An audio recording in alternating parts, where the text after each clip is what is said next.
ngerti ora. Petro rene ndongane iki tak ajar. Lho. Iki demit e, Kong. Iki apike? Lho, apik. Aja dadi dongani. Semen ngene iki wae. Oh jeneng demit kok. Kuwi iki demit dong medeni kaya ngono kok. Kajate ora dadi kajate.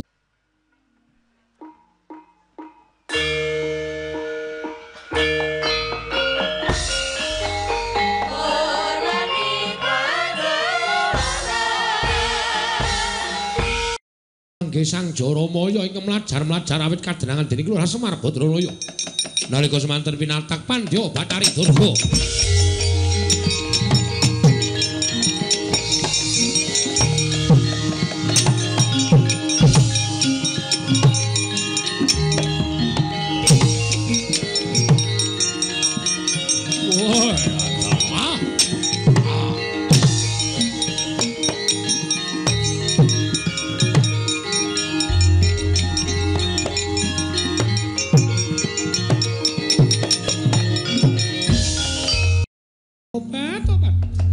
Jaramaya wonten dawuh Pandya Bathari. Gurawalan nggonmu mlayu saka ing Karang Kadempel. Para gage matura piye kabur kawusananing nggonmu Sesinglonata Mandura. Ingkang wigati bisa mboyong lawan Semar Badranaya. Oh, ladal. Panjen Semar menika mboten saged dipun sangga entheng. Natanipun nadyan sampun sesinglon nalindring Mandura parandene gagar wikar tenantuk karya. Kula kadenangan dening Kyai Semar nalika kula badhe ngrangsang boyong dhateng Kyai Nayantaka. Kedadak wonten hawa panas ingkang tumama wonten angganipun ingkang putra pun Jaramaya. Wekasan babar sejatining wujud kados Jaramaya kados ingkang putra menika. Tumuli kadenangan dening Kyai Semar Badranaya. Tobat. Yen ngono wis pon Semar ngerti ento para baju barat wis mapan ana ing Karang Kadempel. Sampun. Jernyatanipun kula sampun waloka kalian Kyai Semar bilih Kanjeng Pandya Bathari Durga sampun beto wadya bala ngramyang wonten ing Karang Kadempel. Tobat. Yen ta pancen kaya mengkono ibarate kaya dene wong nyabrang kali. Wis tekan tengah Jaramaya, maju ya klebus, mundur ya klebus kepareng paduka. Aku ngebal ketapake para wadyabala berkasaan dandang mangore supaya ngampiak marang Karang Kadempel. Ora ngomongake para jim setan pripayangan nang kabeh para sukma sangsaran bakal tak kepiyakake supaya giri godho kabeh wong Karang Kadempel menika langkung merayogi. Kowe ngetakno wadyabala menungso saka ing dandang mangore supaya ngejak perang Karang Kadempel. Lho niki ngestahaken dawuh paduka Pandya Bathari.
Nanging Prawadyabala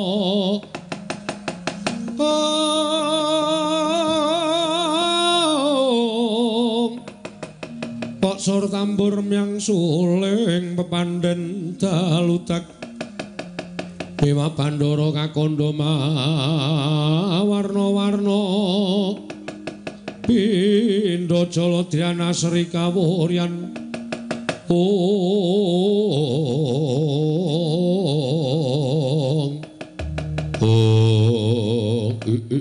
Ladala Ibu wonten menapa ngawisangganing para berkasaan kula nyadhong dawuh Kanjeng Ibu kula nyadhong dawuh Kanjeng Ibu kula nyadhong dawuh Kanjeng Ibu kula nyadhong dawuh Ibu kula nyadhong dawuh Kanjeng Ibu kula nyadhong dawuh wonten menapa ngawisangganing para jin setan priprayangan Wadyabala dandang mangore. Kula wonten dawuh. Ora sandadak wedi Kang lan dina samengko gandeng wis katenangan Jaramaya ngrenak utus kaya mboyong marang Semar Badranaya. Nanging tinemune nadyan Sesinglanata Mandura ewadene mesa katenangan dening Semar.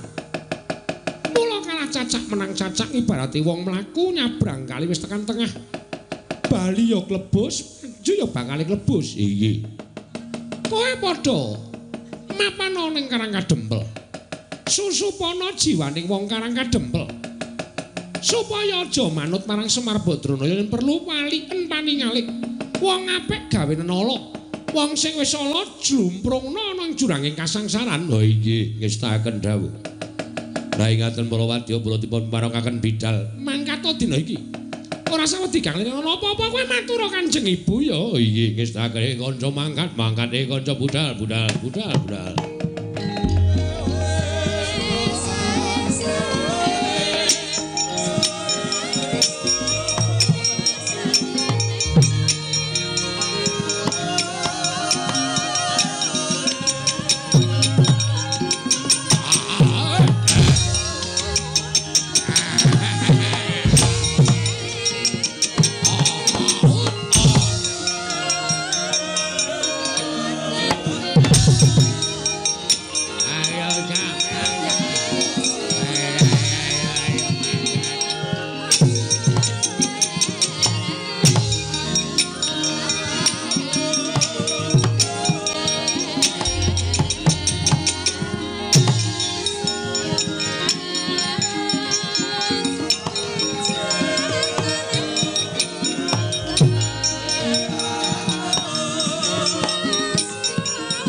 Tututan namun mangsa prawira digdaya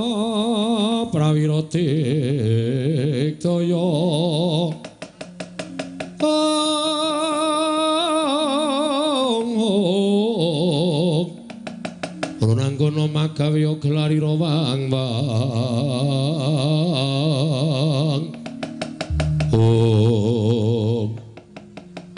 ana satria ngaglah sapa iki takon karo aku satria ngrandu Gumbala Bambang Antasena ya dasar Kemaranyata sing mburi sapa Bambang Petruk Kanthong Bolong sing mburi dhewe sapa kon muni Bambang Janturan wis ora ono lho Gong tak ajar kuwi. Lek Bambang wis ora ono. Aku Bambang Bagong. Ora kok do nganggo Bambang kabeh iki ya men serasi kok ya.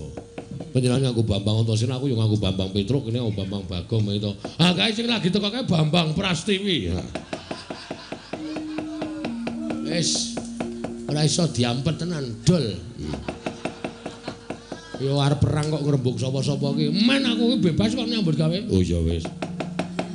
Kowe Wadyabala Dandang Mangure, dasar para nyata. Semar bakal tak boyong marang Dandang Mangure. Ayo boyongan Semar. Langkauna kuwandane Antasena. Lho. Kowe dadi pepalanging wong-wong Dandang Mangure.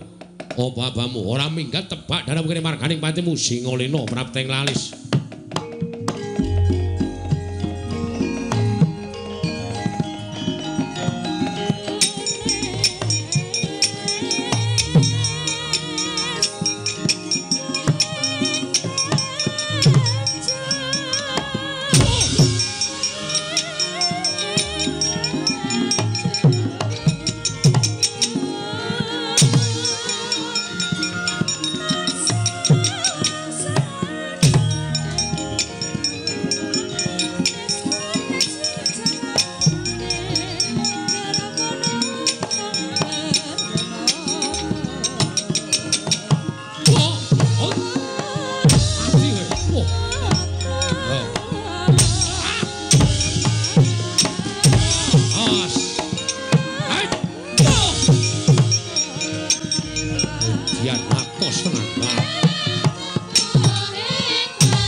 Dibeteng karo anak-anak Pandhawa.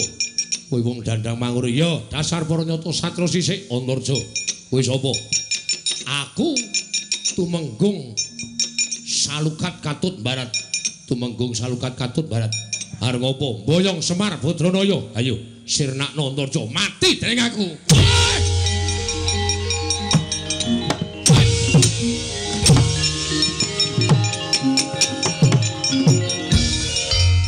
Cerdas. Perang rasa dadak kokean polah. Tak candak tak gomblesek ning jero bumi. Modar mesti wonge. Ngene iki lho, wong top ngene iki. Ora kaya adine dadak meseng-selke awak. Iya, Petruk nggih. Mriko maju melih. Lho. Kok malah dawuh. Aku lho pasrah karo sampean. Adiku Garutkaca durung manggang karya. Wah, dari iman marang ngaso ning antariksa kae. Nek ra tak celuk tuman wae. Kakangne ro adine wis nyambut gawe, sampeyan teng pundi?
Wadyabala menungsa dandang mangure padha nungsang kuyang numbuk bentus. Oh, lah kok padha kalah piye kae? Padha kalah piye kae? Oh, lah kok padha kalah piye kae? Para perjinoman jim setan pribrayangan. Aja nganggo cara sing agal. Nganggo cara sing alus. Jiwane wong-wong kae disusupi men padha gelut dhewe-dhewe kanthi cara mengkono Karang Kadempel bakal geger. Oh iya, ayo Kang tak derekake. Ayo Kang tak derekake. Ayo alon-alon.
Kaya wis padhang. Iki wis tentrem kahanane mengkari bapakmu bakal miwiti bangun Karang Kadempel. Nggih. Nek ya kudu tata-tata lho, Den. Merga nuwun sewu. Sing nami Wadyabala dandang mangure niku mboten mung wujud menungsa tok.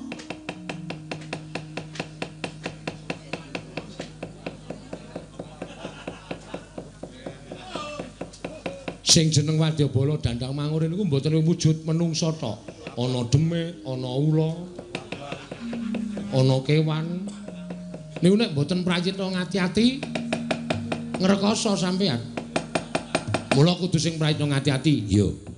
Bener kandhane Petruk Dimas. Yo, mula Kang saka kuwi aja nganggo netra lair tok, Kang, ning netra batin. Mergo aku ngerti Petruk bener apa omongane nek Wadyabala dandang mangure iki dumadi saka pirang-pirang perjineman yono, jim yono, berkasaan yono, setan yono. Mula kudu sing prayitna ngati-ati lho Kang. Ing tan samar pamoring sukma sunukmaya winah ya ing asepi sumimpen telenging kalbu. Om datan prayitna nata pringgondani Prabu Anom Gatotkaca sinusupan balaning Betari Durga. Mila katingal abrit bergatak pasuryane. Nalika semanten datan taliwara anyandhak ora Petruk linarak wani kagiat Lisang Antasena wau.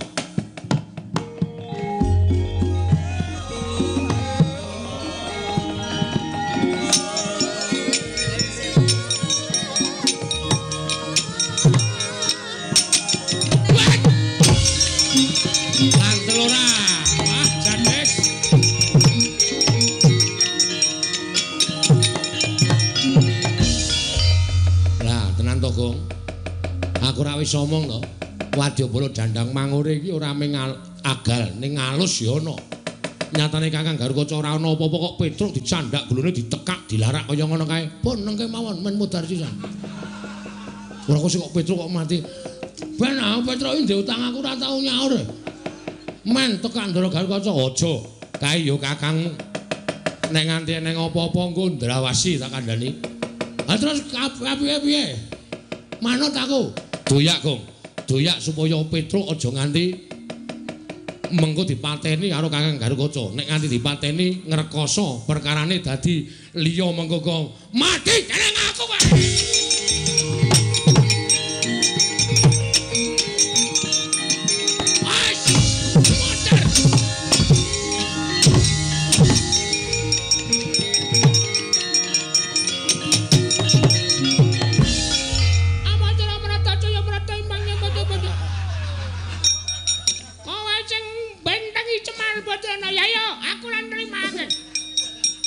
Cah iki Kang Selupan cah iki. Kok dadi suarane cilik kaya ngono. Ama Suramrata, Suramrata. Imbang yen padha-padha. Oh, ora lunga saka jiwane Bagong aja kelakon dosa mungsuh makul kane.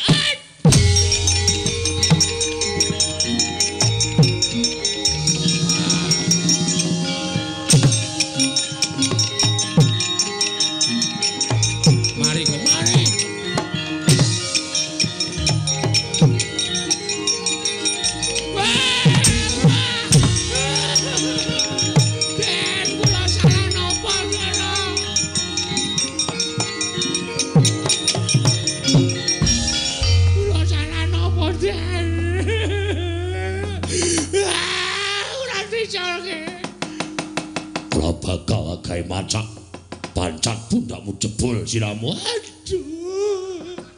Gong. Reng.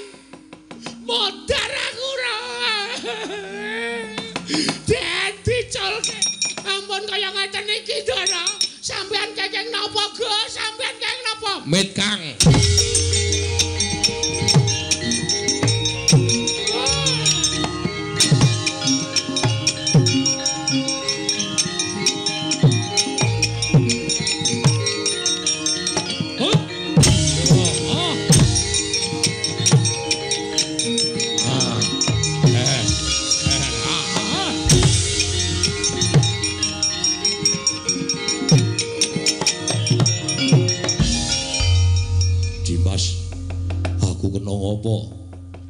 Kakang ora prayitna. Aku wis omong to nek balane Brayu Durga iki ora mung ngagalan tok, ning alus ya ana. Sajahe Kakang disusupi karo balane Durga, kowe nekak Petruk. Petruk. Mbah. Petruk aku ora ngerti apa-apa. Ora ngerti apa-apa kok cecok. Lagi cengok kok cek, gulune ditekak dilarak. Kalau mencinge pindah. Aku njaluk ngapura. Wis lho, rasa dadak. Iki Kakang Garukaca mau diangslupi. Lho, sing angslupi sapa? Balane Betari Durga.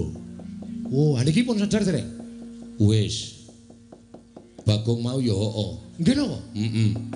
Nek ora tak tulungi Bagong mau ngamuk ora karu-karuan. Mripate abang. Ha iki mati derek. Tajar dasmu lho. Kowe ngapae? Jare Kang Slupan, wis mau ya nyok. Antil sisan. Jarene Kang Slupan kok jarene. Wis mari kok ya, Kang. Wis mari ya. Tak kira nek isih Kang Slupan. Iki mbebayani lho, Truk. Nggih. Kowe mlayu ning omah kono. Terus takon karo bapakmu njaluk donga nggo ngusir demit. Nek nganti engko demit ora do diusir, Karang Kadempel ora tentrem. Saniki, nek ana demit mengko diusir nganggo japa mantrane bapakmu. Yo Gong yo, yo.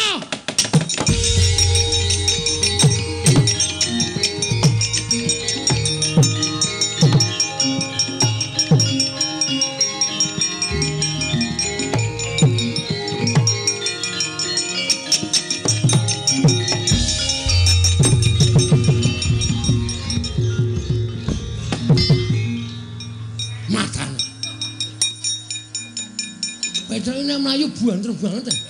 Aku sing nyurung saka mburi kok banter banget. Ana wong tuwa tenguk lincak nganti gegeblak. Nyun ngapura, Pak. Piye Petruk? Ndara Antasena wis iso nyingkirke Wadyabala Dandang Mangure sing wujud menungso. Sing waune kathah sanget musuh Ndarasena diajar kabeh. Wah, bubar mawut. Terus ning niki sing tekan Karang Kadempel ora ming wadya menungso, Pak. Ning Wadyabala jim setan priprayangan. Ndara Garukaca ya Kang Slupan, Bagong ya Kang Slupan. Niki kula diutus kalih Ndara Antasena ken sowan Bapak. Ken nyuwun donga ngusir demit, ngusir setan supaya kahanane tentrem. Aku ki nek ngusir demit ming tembunge Teguh Yuwana slamet saka kersaning Gusti. Wis kuwi. Anggere ana jim setan, kowe ndodhok ning ngarepe terus kowe muni Teguh Yuwana slamet saka kersaning Gusti. Wis. Ana mangkat. Teguh Yuwana slamet saka kersaning Gusti. Ya Gong yo. Ya, sik aku ngapalke sik. Ya. Teguh Yuwana slamet saka kersaning Gusti. Teguh Yuwana slamet saka kersaning Gusti. Ayo Gong, ayo. Teguh. Aduh. Truk. Rene sing piye to? Aku ora apal e. Teguh Yuwana slamet. Pokoke eling ngapalke ngene iki. Teguh ning ngene Yuwana, terus ning ngene slamet saka kersaning Gusti. Oh iya. Teguh Yuwana slamet saka kersaning Gusti. Teguh Yuwana slamet saka kersaning Teguh. Waduh. Yuwana, walah. Teguh Yuwana ning gone slamet ngampiri Yuwana. Angel tenan iki. Slamet ngampiri Yuwana ngejak Prastiwi. Angel tenan iki. Pokoke awake dhewe kudu gareng meneh digareng. Gareng rasa dijak aku ndak ngisir. Oh iya. Ayo ndi wong Karang Kadempel. Ayo udus.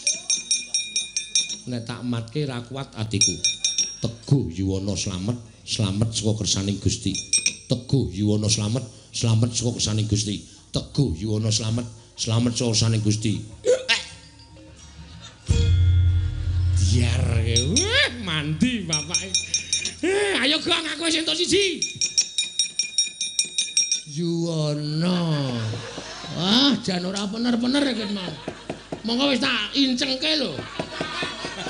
Teguh Yuwana slamet saka kersaning Gusti. Modar. Apa saiki? Alalala. Hai.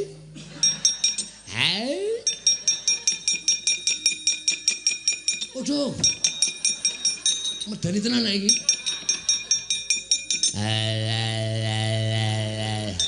Teguh Yuwana. Aduh. Teguh Yuwana slamet utang Teguh.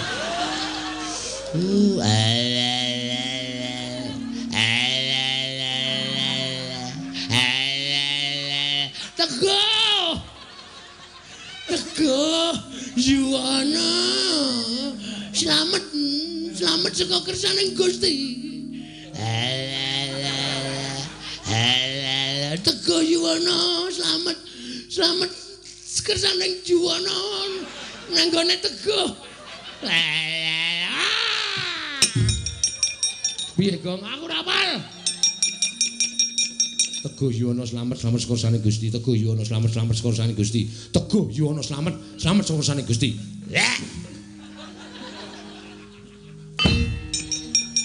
Oh, aku wis sukses kok. Udus. Teguh Yuwana slamet ya aku. Oh, kaya demit e bokongmu.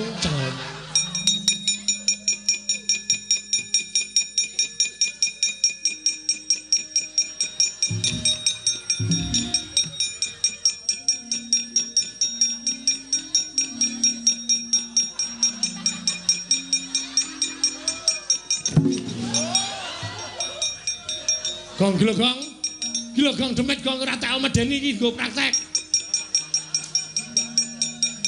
Teguh Yuwana slamet saka kersaning Gusti. Weh. Pinokio.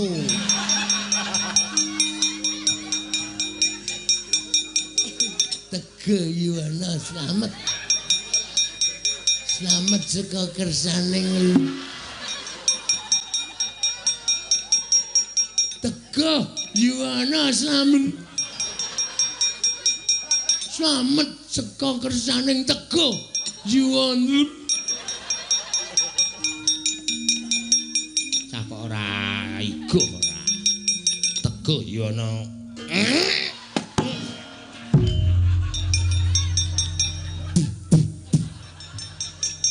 Dian.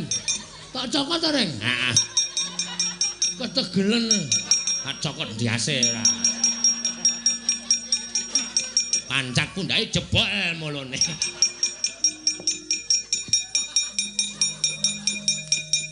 Aku arep njaluk Semar liyane kangelan ning ngapalke aku. Ora njaluk liyane wis. Teguh Yuwana. Oh, Bapak. Sopo-sopo arep dirapali, sopo-sopo arep dirapali. Liyane, Pak. Liyane Teguh Yuwana angel tenan asli. Tenan, Pak. Kajate ora dadi, jing ciripit gula batu kejepit.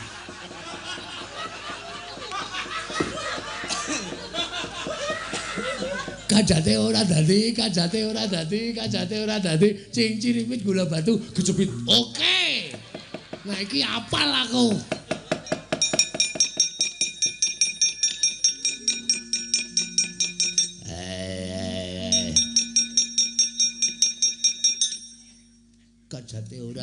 Kajate ora dadi, cincir silit. Gula batu kejepit. Kajate ora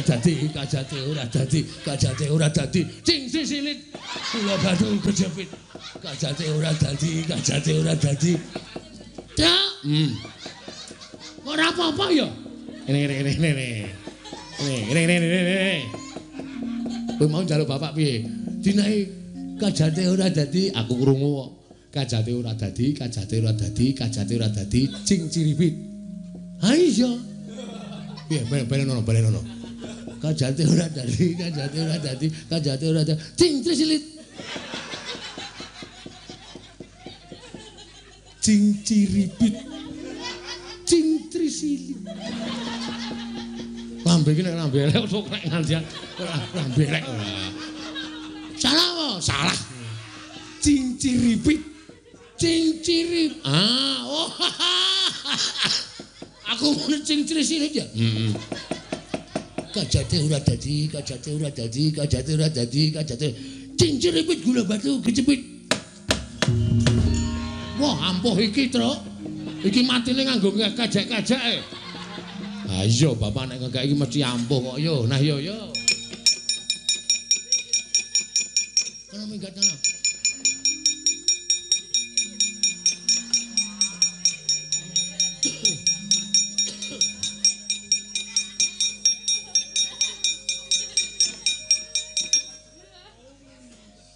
Teguh Yuwana slamet sekon. Teguh Yuwana slamet sekon. Teguh Yuwana slamet. Gong, iki bagianmu le.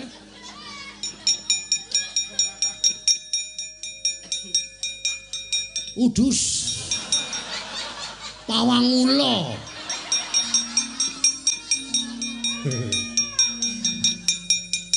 Teguh Yuwana slamet saka kersaning Gusti. Kajate ora dadi, kajate ora dadi, kajate ora dadi, kajate ora dadi, kajate ora dadi.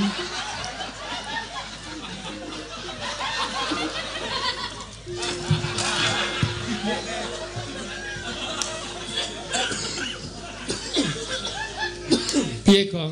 Amah aku. Dicekel ra kenang. Lihe. Kajate ora dadi, kajate ora dadi, kajate ora dadi, kajate ora dadi, kajate ora.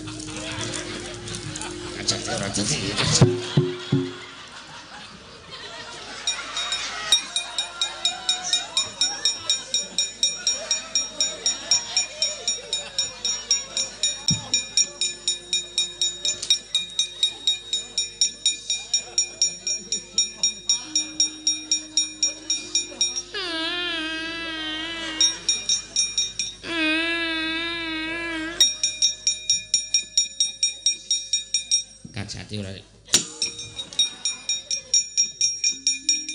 Petro rene ndongane iki tak ajar. Lho. Iki demit e, Kong. Iki apike? Lho, apik. Aja dadi dongani. Semen ngene iki wae. Oh, jeneng demit kok. Kowe iki demit medeni kaya ngono kok. Kajate ora dadi, kajate ora dadi. Reng tak sumpel cangkemmu lho, Ren. Kok nek nganti iki ilang, obong mati ku tak ajar. Biar tok apake? Arep tak ngu. Wardi-wardi ora. Kajate ora dadi, kajate ora dadi, kajate ora dadi, kajate. Kajate ora dadi. Kajate ora dadi, kajate ora dadi, kajate. Kowe ngapae kalau menjinge munggah medeni? Melak aku. Aku haus. Haus yo ngapa ora? Kajate ora dadi, kajate ora dadi, kajate ora dadi, kajate ora dadi, kajate ora dadi, kajate ora dadi. Kowe dan reng asline demite udu iki. Andi nang kono. Ngeri tenan ya aku. Anak gendruwo. Tak ajar dasmu lho kowe. Endi? Kowe lah. Piye kowe bungah to? Bungah aku. Gareng iki sing ora cocok tuwekan ora.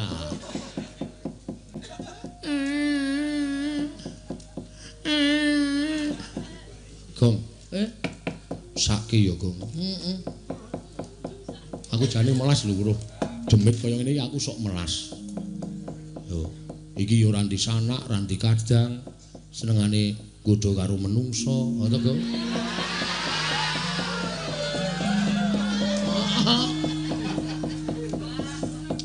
Apa ya kowe mentolo? Iki ijen tanpa ruang lho, Gong. Ora ndi dulur. Ora duwe anak. Kowe madhep rono kok iso pas terus. Ayo mesake kok ya. Mbok ya wis saiki rasane di ngapura ngono lho. Supaya awake dhewe iki urip iki berdampingan. Heeh, pancen iya. Ha iki memelas e. Bagong iki nekat ora. Greget tenaku. Rasane kaya kepiye ngono. Kajate ora dadi, kajate ora dadi, kajate ora dadi, kajate. Kajate ora dadi, kajate.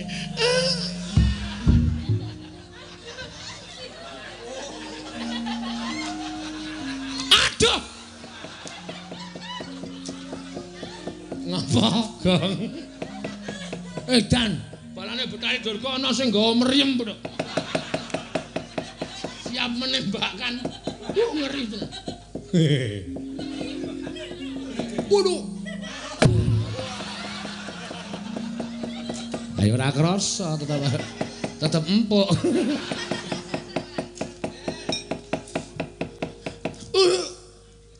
Waduh. Wah dengkole. Anak-anakane pancen senengane, Dok. Kon kresiki demit kok malah udus. Imam iman lahir batin suci ora bakal kegodha dening apa wae. Semar ki wis tuwa. Semar ki wis menep. Ora bakal. Wis ora kurang jaman nom-nom aku mbiyen.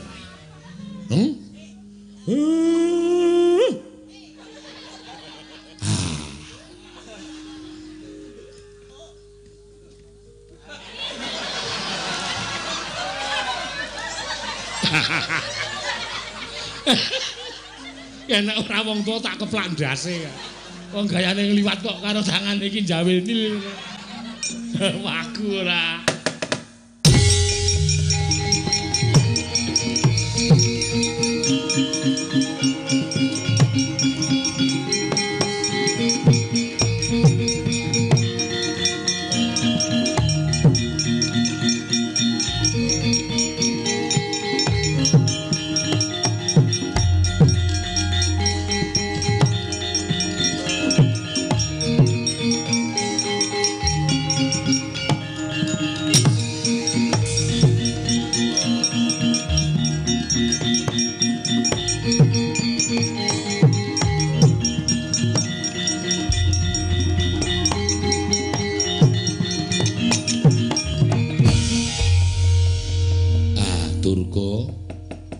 Dawuh Kyai.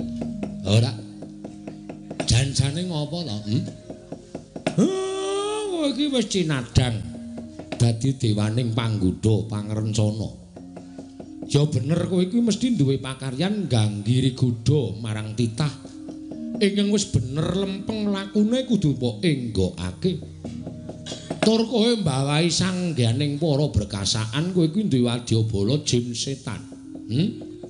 Nek golek pangan ya golek pangan sing pernah, aja kok ganggu gawe karo katentremane menungso sing padha urip ning jana loka. Elinga yen to saperangan wadyabalamu kuwi uripe pancen sih sinian antaraning menungso lan bangsaning jin.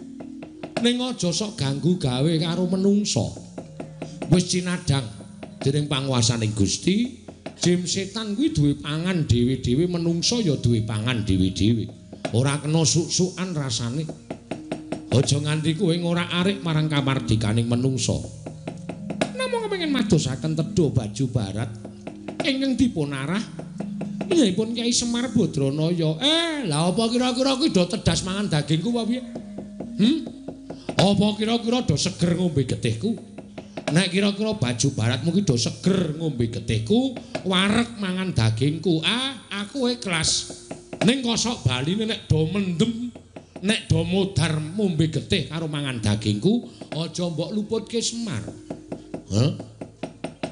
Ketoke pancen aku kuwi, pancen kepenak nek diangkah dadi panganing baju barat. Ning kowe ora ngerti. Malah wong kaya Semar iki sing janjane daginge ora enak, getihe ora seger tumraping para berkasaan. Golek pangan sing apik-apik, aja ndudul kampurkaning Semar. Nek nganti aku engko muring aku nesu, tak kumbala geni dadi apa kowe sak wadyabalamu. Nyuwun pamit Kyai Semar.